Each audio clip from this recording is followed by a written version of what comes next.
This is how life begins, for all of us. The male and female DNA are matched to make sure everything turns out just right. The egg is fertilized, the DNA are combined, and the baby starts to grow. Before the wars, men and women would match up their own DNA. Then anything could happen. It was very dangerous.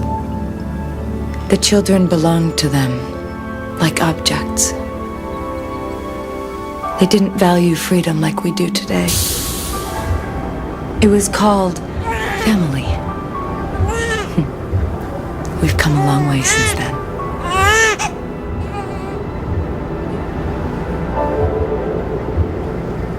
Today we have no crime, no disease, no war, no aging, no suffering.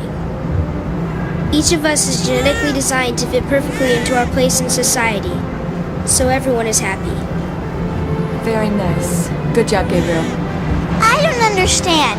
How were children decanted in the old days? Children weren't decanted. They were born. After a man and a woman had sex, the woman would get pregnant and then give birth. You mean like animals? It's hard to believe. Yes, it was a very painful, dangerous, and degrading experience.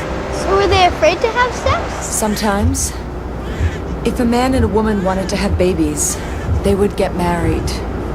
And then they were only supposed to have sex with each other. For how long? Their whole lives. So you mean they were mothers and fathers? There is no need to use bad language. Yes, the old system encouraged many negative things. Envy, deceit, possessiveness, children raised in bad conditions, and they had no soma to ease the pain. Life was very different before the wars. It wasn't until the world was unified, under a rational, scientifically enlightened government, that real progress could occur. And now we live in luxury, harmony, and safety.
Vocês que fazem parte dessa massa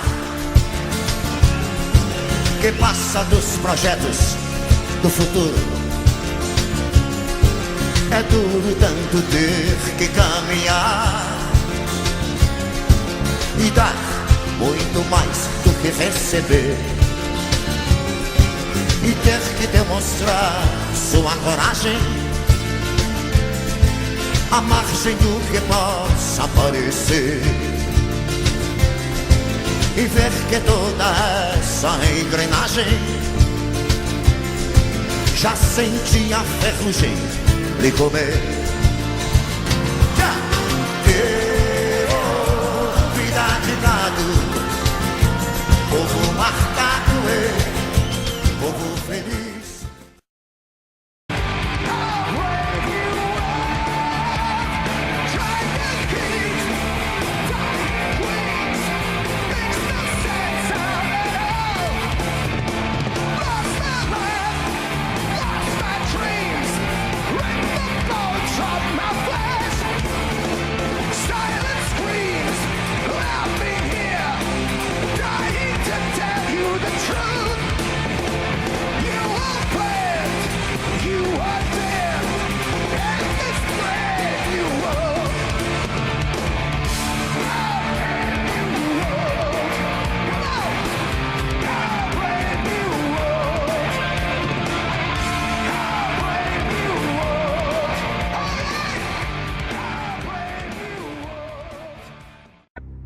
Aldous Huxley, author of Brave New World and brother of Julian Huxley, gave a speech at Berkeley in 1962, shortly before his death.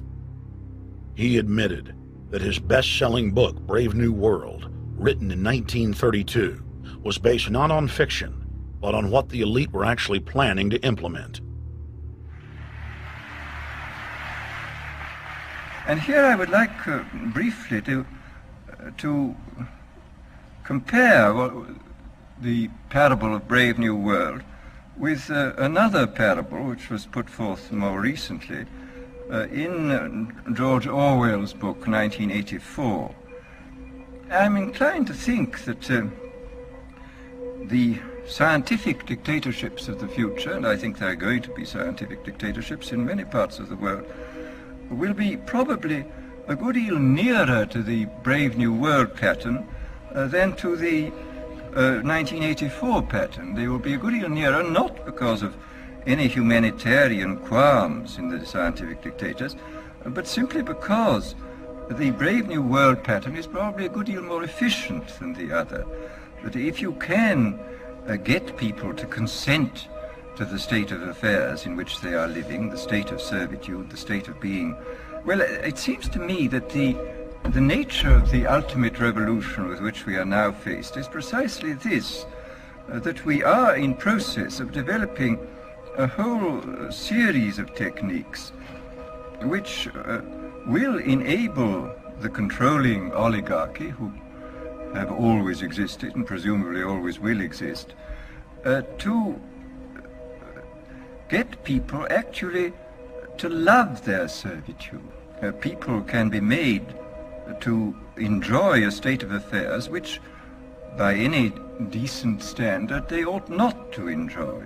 And these methods, I think, are a real refinement on the older methods of terror, because they combine methods of terror with methods of acceptance. But then there are various other methods which one can think of. There is, for example, the pharmacological method. This was one of the things I talked about in Brave New World. And the result would be that, I mean, you can imagine a euphoric which would make people thoroughly happy even in the most abominable circumstances. I mean, these things are possible.